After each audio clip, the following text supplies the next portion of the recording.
Muy buenas tardes o muy buenos días, no sé en qué horario estarán recibiendo este mensaje. Sean todos bienvenidos a una nueva clase virtual. Para mí es un honor encontrarme nuevamente con todos ustedes a través de este maravilloso medio de comunicación para nuevamente impartir conocimiento, para nuevamente interactuar, bien sea a través de este video y ustedes me harán ese feedback posteriormente a través de los mensajes que se pueden recibir en la plataforma.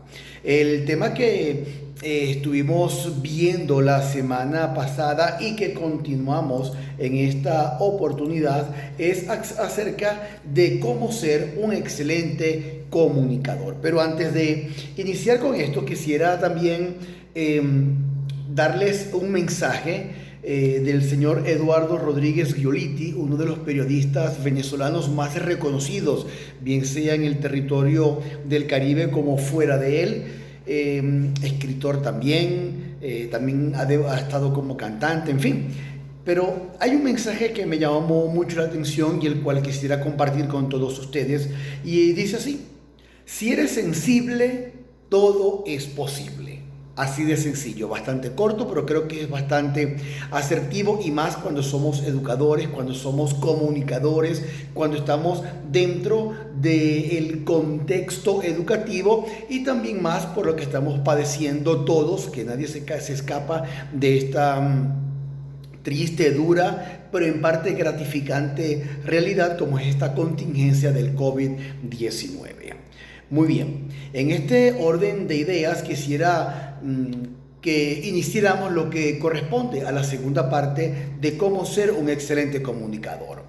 En la primera parte tocamos puntos bastante concretos como el concepto de comunicación, el del emisor, también algunos tips de cómo ser un buen comunicador, de cómo obtener o garantizar el éxito en nuestras presentaciones, tomando en cuenta diferentes etapas, como por ejemplo considerar la audiencia, construir el contenido y también crear mejoras en el programa que hemos preparado para transmitirlo.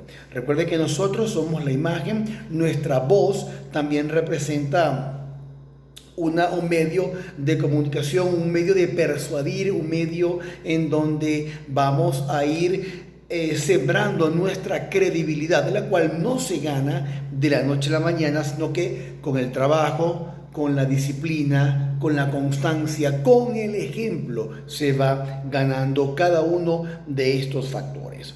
En esta segunda parte, como les comentaba anteriormente, quiero hablarles de cómo finalizar, porque ya hablamos en el video anterior, digamos, de cómo iniciar, de cómo preparar nuestro material, de cómo tomar en cuenta el público con el cual vamos a trabajar, de cómo preparar una presentación tomando en cuenta un inicio, tomando en cuenta un desarrollo del tema, tomando en cuenta un cierre del mismo. Pero una vez que hemos preparado, nos hemos enfrentado a ese público que está enfrente de nosotros, una vez que ya hemos expuesto y hemos transmitido lo que hemos preparado con mucho cariño, con mucho sacrificio, que es lo más importante, hacer las cosas con pasión. Y creo que el mensaje de Rodríguez Giolitti, que les acabo de leer, dice mucho, ¿no? Si eres sensible, todo es posible. Es por eso que también debemos de sensibilizarnos con nuestros semejantes. Y hay un punto muy importante que es cómo manejar las preguntas. Una vez que finalizamos nuestra ponencia, hay que tener la delicadeza, la sensibilidad de también abrirnos, porque a muchas personas les puede quedar ciertas confusiones, ciertas dudas, y más cuando te desempeñas en el área en el cual has escuchado algún mensaje, también te genera dudas, pero para seguir creciendo, para seguir progresando. Y es por ello que una de las mejores maneras es decir, por ejemplo, bienvenidas. Las preguntas es para darle apertura, para romper ese hielo, para recibir esas dudas que las personas que han estado escuchándonos por un tiempo determinado se puedan preparar y también puedan ser libres de podernos preguntar con toda confianza y con toda libertad sus dudas, sus inquietudes. Es por ello que cuando se reciben las preguntas o antes de recibirlas, yo también debo de formularme como expositor ciertas preguntas para de una u otra forma sentirme también más tranquilo o de qué manera puedo ir satisfaciendo las necesidades de mi audiencia. Una de las preguntas más frecuentes que yo debo de hacerme, digamos como expositor, antes de escuchar las preguntas de mi audiencia, por ejemplo, ¿cuál es la pregunta más embarazosa o desafiante que la audiencia me pudiese preguntar a mí? ¿Qué preguntaría yo? También sería, ¿no? Usted se puede colocar un poquito, por más que vaya a exponer, se puede colocar del otro lado de la audiencia y se puede preguntar, ¿qué preguntaría yo si estuviese, en vez de expositor, estuviese como audiencia? ¿Qué pudiese preguntar de este tema? ¿Qué me interesaría saber más del tema? ¿O qué pregunta podría poner en evidencia mi mayor debilidad? Recuerden que no todos somos...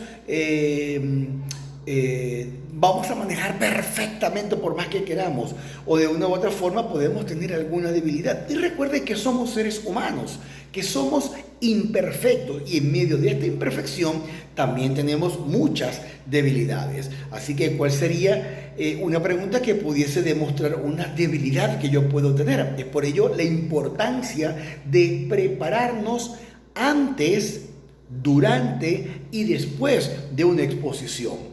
Otra pregunta es que, ¿qué me gustaría a mí que me preguntaran? También, recuerden que el orador, quien está de este lado, debemos de ser persuasivos. Debemos de persuadir a nuestro público y somos nosotros en ese momento cuando estamos detrás de un micrófono quienes tenemos el control. Y yo también como expositor, como narrador, como locutor, como usted lo quiera llamar, usted tiene la posibilidad, y me atrevería a decir que más de un 80% de probabilidad de poder inclinar a la audiencia hacia su favor, buscando también a través de la persuasión, buscando también que ellos pregunten lo que usted quiere. Usted los puede ir trayendo poco a poco a través del lenguaje, a través del tema y poniéndonos en los zapatos de mi audiencia, evidenciando de mi parte cierta empatía con ellos mismos, que la audiencia sienta que el expositor es uno más de ellos. Y de una u otra forma será un poco más fácil cómo poder liberar tensión y cómo hacer también que ellos me pudiesen preguntar o cuestionar preguntas que de una u otra forma sea mucho más fácil de responder. Ahora, cuando el público plantea la pregunta, hay 3 pasos a seguir. 3 pasos, porque el público quiere o la persona que te ha hecho una pregunta, ellos también desean que los aclares de su duda. Por ejemplo, es importante centrar la atención, es decir, centrar la mirada en la persona que te está preguntando, que él también se sienta que lo estamos escuchando con cierto interés, de manera que le va a brindar confianza, le va a brindar tranquilidad, le va a brindar libertad. Mire a la persona que le está preguntando, observe con atención y sobre todo escuche. Es importante que cuando vayamos a responder o antes de responder, guardar cierto silencio. Son técnicas. Guardar cierto silencio que va a brindar cierto suspenso, va a brindar mucho más interés en la persona y no responder de una sola. Pensar, respirar, poder jugar con algunos elementos que tengamos a nuestro alrededor y por último ir al centro de esa respuesta que deseamos aclarar a nuestro participante. Otro paso que se sugiere es dar de refuerzo. Por ejemplo, cuando te pregunten, diga, buena pregunta, interesante pregunta, pensé que nadie me iba a preguntar eso. Es decir, que hagan que el participante que le ha dado esa pregunta se sienta más importante de lo que es. Denle importancia tanto a la pregunta como al participante que le está haciendo. También sea sincero. Vuelvo y repito, no todo lo sabemos, Siempre habrán preguntas que de una u otra forma estén fuera de lugar, de una u otra forma estén fuera de contenido. También puede suceder que hay ramas del tema que se pueden ir dispersando en cuanto a contenido y las personas se vayan por esas ramas y no vaya el contenido. Es por ello ser sincero con nuestra audiencia y responda siempre, no dirigiéndose solamente a la persona que le han hecho alguna pregunta, sino diríjase al grupo en general, porque a pesar de que una persona es la que ha preguntado, la respuesta debe de ir dirigida al resto de la audiencia. Ahora, lo que no se debe hacer después o cuando estamos en esta fase de preguntas y respuestas, ¿qué no debo hacer? Mira, primero defendernos, es decir, crear una discusión o despreciar las preguntas. No por de pronto para usted o para muchas personas dentro de una audiencia una pregunta puede ser insignificante, puede ser estúpida, hasta si se pudiese catalogar de esta manera, pero despreciar la pregunta jamás. Todas las preguntas de la audiencia deben ser tomadas con el mismo respeto, deben ser respondidas con la misma sinceridad y con la misma responsabilidad, porque es nuestra parte y es nuestra credibilidad como oradores que estamos transmitiendo. Hay una frase de John Kennedy que voy a aprovechar y citarla, la cual también comparto en el material que les ofrezco en la plataforma, en la que dice segunda parte, donde dice que los mejores oradores dan la impresión de improvisar, pero en realidad se preparan para todo. Y voy a ratificar este comentario con un pensamiento o una frase también de Radagast, un comediante argentino, mago también, músico, donde dice que la mejor improvisación es aquella que se prepara. Por más que la gente piense o usted diga voy a improvisar cualquier cosa, para nada, ya es algo que usted ha preparado, ya es un material que usted tiene producido con anterioridad, pero lo dice con tanta naturalidad que de una u otra forma puede parecer una improvisación. En este sentido, hay una pregunta que surge dentro de todo esto. ¿Por qué un orador se pone nervioso antes de una presentación? Que es a donde vamos ahora, al miedo escénico. Primero, el miedo escénico es normal. Todos nos podemos poner nerviosos. Yo reconozco que aún me pongo nervioso cuando hago un show de magia para niños y es algo rutinario para mí. Me pongo nervioso cuando voy a iniciar el programa de radio y es algo que hago prácticamente todos los días. Pero ¿qué sucede? El nervio forma parte de la adrenalina de un artista. El nerviosismo o el miedo escénico forma parte del ser, de la personalidad. Aquel que diga, no me da miedo porque estoy tranquilo, oye, habría que ver y bueno, ser un extraterrestre. Pero el miedo escénico es normal. Ahora, lo que no es normal es dejar que el miedo te consuma. Para eso tú te has preparado. Si usted tiene una buena preparación, si usted ha producido su material, si usted ha practicado lo que va a decir y lo que va a hacer y cómo lo quiere hacer, no tiene por qué sentirse nervioso o inseguro. Puede que haya nervios, puede que haya inseguridad muy flash, muy efímera, pero la cual debe de pasar en los primeros 30-45 segundos en cuanto usted empieza a trabajar. Es normal, y yo lo reconozco, que he tenido, por lo menos en Venezuela, tuve la oportunidad de presentarme en diferentes escenarios y teatros. No les puedo negar que me he puesto nervioso antes de comenzar, pero después que tú tocas el escenario, después que das los buenos días o las buenas tardes a través del micrófono, todo se pasa y vamos a trabajar. Vamos a divertir y vamos a entretener, que para eso es lo que hemos ido. Voy a leer textualmente. Fíjate que el miedo escénico también es conocido como ansiedad.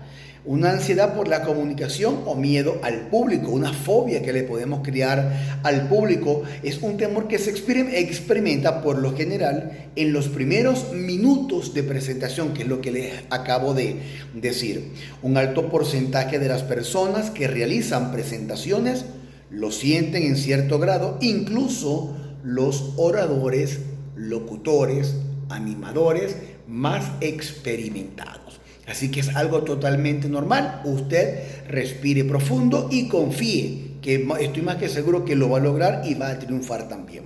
Hay algunos síntomas que se producen, síntomas físicos que se pueden producir en cuanto al miedo escénico, que es por ejemplo resequedad en la boca. Es por ello que es importante estar hidratando o lubricando nuestra cavidad bucal, que es nuestro principal recurso de trabajo, ya que nos expresamos a través del verbo. También podemos sentir alguna sensación de vacío en el estómago o ese cosquilleo, ese mariposeo que podemos sentir, que es totalmente metafórico, porque ese cosquilleo que sentimos o ese vacío que se puede sentir en el estómago es producto de la misma adrenalina que se vive en un momento determinado antes de pararnos detrás de un micrófono. Las palmas muchas veces nos pueden sudar, es por ello es importante tener un pañuelo o algo para podernos secar. También hayamos conversado que esa manera de rozarnos las palmas, de estar de esta manera, se considera como una muletilla corporal. También podemos sentir una taquicardia, que se nos acelera el corazón, dificultad para respirar, nos pueden dar ganas de ir al baño, es normal. A mí por lo menos cuando estoy nervioso me da es por toser o por carraspear la garganta, te puedes sentir un poco ruborizado y ¿por qué no? También te puede suceder un bloqueo muy breve de la memoria, que también lo confieso que me ha sucedido, pero vuelvo y repito, cuando te preparas y cuando estás en lo que te gusta y lo que sabes hacer y en lo que te has preparado para hacer, todo va a fluir y todo va a pasar. El nerviosismo o el miedo escénico muchas veces es provocado por falta de preparación. Es por ello que no intentes improvisar. Prepara tu presentación, practícala para evitar que los nervios te vayan a traicionar. Cuando estamos nerviosos es símbolo también de una mala preparación, porque no hemos tenido la práctica suficiente. La inseguridad también nos puede atacar de una u otra forma. Es por ello que hay que concentrarse y proponernos darle a la audiencia lo mejor de cada uno de nosotros. Muchas veces también el nerviosismo o el miedo escénico es provocado porque sentimos que alguien nos está evaluando y eso ejerce cierta presión, o cuando estamos compitiendo porque debemos de ser el mejor o buscar ser el mejor, también ejerce cierta presión y puede ocasionar un miedo escénico en nosotros, en la novedad de enfrentar algo nuevo. También puede suceder o manifestarse el miedo escénico en cada uno de nosotros. Ahora, algunas recomendaciones, muy sencillo, concéntrese. Practique su presentación oral y concéntrate mírate en el espejo, grábate, escúchate, mira los gestos que estás haciendo y todo eso estoy más que seguro que te va a ayudar muchísimo antes y durante de la presentación. Practica mucho y siéntete motivado por ti mismo. Respire con tranquilidad. Respire, practique, haga los ejercicios de articulación que hemos practicado, que les he enviado en clases anteriores y que también lo tienen establecido en el material. Lea mucho, la lectura es una de las mejores y grandes herramientas de cualquier orador, de cualquier locutor, porque la lectura enriquece el vocabulario. Y cuando estamos leyendo y nos escuchamos nosotros mismos, podemos tener la capacidad de evaluarnos, de escucharnos, de corregirnos y de mejorar como locutores también que somos. También es importante mantener la calma, no se llene de ansiedad. Distráigase el día antes de una presentación, distráigase, salga a comer algo que le guste, ve una película que le guste y lo más importante es descansar. Descanse antes de una presentación. Hay algo también importante que decía un dúo de Quique Mandú. Ellos son el dúo 1 y medio argentino, donde siempre decía, lo más importante es ser tú mismo. Cuando eres tú mismo, vas a triunfar. Así que ahí les dejo estos tips como la segunda parte de las técnicas, o mejor dicho, de cómo ser un excelente comunicador. En este orden de ideas, También vamos a conversar un poquito rápidamente acerca de cómo van a ser nuestras actividades evaluativas. Vamos a evaluar de la siguiente manera. Primero estamos con el foro, el acostumbrado foro, en donde se deja una pregunta, está titulada "Sea un excelente comunicador", segunda parte, lo corregí, segunda parte, y la pregunta es la siguiente. Según su criterio, aquí vale mucho el material que les he dado, la clase que les he transmitido, y también pueden investigar un poco en la web o cualquier otro libro. Les voy a recomendar dos libros, uno de Ismael Cala, el arte de escuchar, y uno de Fernando Sabater, Ética para Amador. Se los recomiendo. Y ahí, según su criterio, ¿qué es lo que no? ¿Qué es lo que no debe hacer un comunicador antes, durante y después de una presentación? ¿Qué es lo que no debe hacer? Dígame, ¿qué no debe hacer? ¿Y por qué no lo debe hacer? Ahí les dejo para que discutamos, y espero que el foro sea bastante interactivo, en donde todos debemos de participar por lo menos 2 veces, pero no se limiten en 2. Vamos a motivarnos, y estoy seguro que cada uno de los 17 participantes que tiene el taller de animación artística, cada uno debería de aportar por lo menos una o dos elementos, 2 tips de lo que no debe hacer un comunicador. Y en la tarea o en la actividad en línea que me van a enviar, que también vamos a hacer un video, el cual deben de enviar la liga en YouTube para posteriormente verla. Aquí me van a describir su trabajo o hobby. ¿De qué manera? Muy sencilla. Van a elaborar un video en el cual narren brevemente en qué consiste su trabajo como docente o en lo que se desempeñe. Si no trabaja en el área de educación, ¿en qué trabaja usted?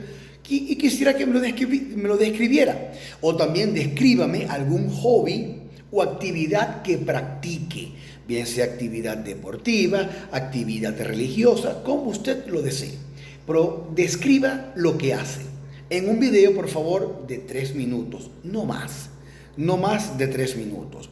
Pero debemos para grabar este video, que puede ser como lo hago yo a través de mi teléfono celular, debo mirar siempre la cámara, debo de respirar adecuadamente, debo de cumplir por lo menos con las técnicas con las que hemos trabajado, la dicción, la articulación, los movimientos corporales deben de ir sincronizados con mis verbos, evitar muletillas verbales y muletillas corporales, buscar la manera de persuadir, de convencer, de transmitir. Y, por supuesto, lo más importante es que sea usted mismo. Haga lo mejor que pueda, que estoy seguro que lo va a lograr. Bien, cualquier pregunta, cualquier duda, con mucho gusto estoy para aclarar. Me pueden escribir, muchos tienen mi número, o me pueden simplemente escribir a través de la plataforma. Que pasen una muy feliz semana y Dios los bendiga.